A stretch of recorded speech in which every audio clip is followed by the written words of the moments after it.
నమస్కారం. PhonePe, Google pay ఎక్కడ పడితే అక్కడ మనం తెగ వాడుతూ ఉంటాం. అలా వాడేవారందరికీ కూడా మరో కొత్త షాక్ అయితే రాబోతుంది. దానికి సంబంధించిన వివరాలు ఈ వీడియోలో తెలుసుకుందాం. వీడియో స్కిప్ చేయకుండా పూర్తిగా చూడండి. అప్పుడే కంప్లీట్ ఇన్ఫర్మేషన్ అయితే అర్థమవుతుంది. అలాగే ఇంకా ఎవరైనా మన ఛానల్ సబ్స్క్రైబ్ చేసుకోకపోతే వెంటనే సబ్స్క్రైబ్ చేసుకోండి. ప్రభుత్వం నుంచి వచ్చే ముఖ్యమైన అప్డేట్స్ అన్ని మిస్ కాకుండా మీకు ముందుగానే తెలియజేయడం జరుగుతుంది. ఇక వివరాల్లోకి వెళ్ళిపోదాము. ఒకప్పుడు నగదు చలామణి ఎక్కువగా జరిగేది. కానీ ఇప్పుడు బ్యాంకుకి వెళ్లి డబ్బులు విత్‌డ్రా చేసుకోవడం, బయట నగదు లావాదేవీలు జరపడం బాగా తగ్గిపోయింది. కూరగాయలు అమ్మే వాళ్ళ దగ్గర నుంచి ప్రతి ఒక్కరి దగ్గర యూపీఐ చెల్లింపుల వ్యవస్థ వచ్చేసింది.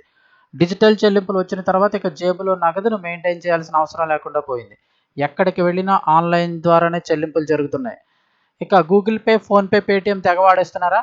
ముఖ్యంగా గూగుల్ పే, ఫోన్‌పే, పేటీఎం వాటిని ఎడాపెడా జనాలైతే వాడేస్తున్నారు. అయితే డిజిటల్ పేమెంట్ విధానం మంచిదే అయినప్పటికీ ఇది ఒక రకంగా డేంజర్ అని కూడా హెచ్చరిస్తున్నారు ఆర్థిక నిపుణులు. రూపాయి దగ్గర నుంచి వేలల్లో, లక్షల్లో యూపీఐ ద్వారా పేమెంట్లు చేసేస్తున్నారు. కొంతమంది ఏకంగా 2, 3 యూపీఐ పేమెంట్స్ యాప్స్ అయితే వినియోగిస్తున్నారు. ప్రస్తుతం జరిగే లావాదేవీలపై ఆదాయపు పన్ను శాఖ అధికారులు అయితే నిఘా పెట్టారు. ప్రతిరోజు పదుల సంఖ్యలో ట్రాన్సాక్షన్స్ చేస్తున్నారు. ఎవరికి డబ్బులు ఇవ్వాలన్నా యూపీఐ ద్వారానే, ఎవరు తమకు డబ్బులు ఇవ్వాలన్నా కూడా ఇవ్వాల్సి ఉన్న యూపీఐ ద్వారానే తీసుకుంటున్నారు.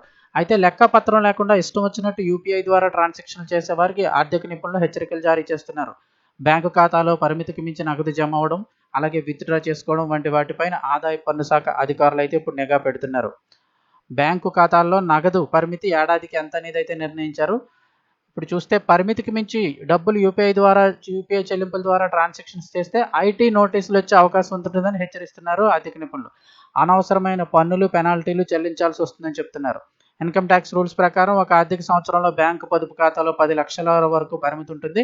అంతకు మించి ట్రాన్సాక్షన్స్ చేసినా ఈ లిమిట్ దాటి సేవింగ్స్ ఖాతాలో డబ్బులు జమ అయినట్లయితే ఆ వివరాలన్నీ కూడా వెంటనే ఇన్కమ్ ట్యాక్స్ విభాగానికి వెళ్ళిపోతాయి. నేరుగా బ్యాంకులే మీ వివరాలను ఇన్కమ్ ట్యాక్స్ శాఖకు తెలియజేస్తాయి. దీంతో మీకు నోటీసులు వచ్చే అవకాశం ఉంటుంది. కాబట్టి ఎడాపెడా గూగుల్ పే, ఫోన్‌పే, పేటీఎం ఉన్నాయని వాడకుండా జాగ్రత్తగా ఉండాల్సిన అవసరం ఉంది.